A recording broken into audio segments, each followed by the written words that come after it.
BJP সরকার ভারতের পশ্চিমবঙ্গে কুরবানি দেওয়া নিষিদ্ধ করে দিছে। আমাদের মুসলমানদের কুরবানি এটা জায়েজ, আমাদের মুসলমানদের কুরবানি দিতে হবে। আজকে ভারতের মাটিতে বন্ধ করে দিছে। তো এখন দেখেন সারা বিশ্বের মুসলমানরা ভারতেরা জুলুম করে আমাদের মুসলমান ভাইদের উপরে। আমাদের যে জায়েজ আছে কুরবানি করা, ওই কুরবানিটা নিষিদ্ধ করছে ভারতের মাটিতে। আমরা মুসলমান হিসাবে আমাদের খুবই দুঃখ লাগে ভারতের মাটিতে মুসলমান ভাইদের উপরে যেই পরিমাণ তারা অত্যাচার করে, যেভাবে আমাদের মুসলমান ভাইদেরকে রাখে।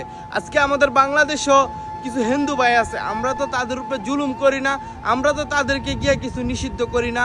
আমরা বলি যার যার উৎসব শেষে করব, যার যার এটা ব্যক্তিগত অধিকার। আজকে ভারতের মাটিতে গরু কুরবানি দেওয়া নিষিদ্ধ করে দিছে। গরু কুরবানি দিতে পারবো, অসুস্থ মসুস্থ ওইসব গরু গিয়া কুরবানি বিলে দিব, এই হলো অবস্থা। ভাই অসুস্থ গরু তো কুরবানি দেওয়া যায় না। মুসলমানের কুরবানি তো অসুস্থ গরু দিয়া হয় না। আমাদের মুসলমানের কুরবানি হয় সুন্দর একটা গরু দিয়া, সুস্থ একটা গরু দিয়া। আর আজকে আপনারা ভারতের ভিতরে ক্ষমতাতে আইসা বিজেপির সরকার যেমনে পারতাছে এমনি মুসলমানদের উপরে আক্রমণ করতেছে। আমরা এই বিষয়ে নিন্দা জানাই।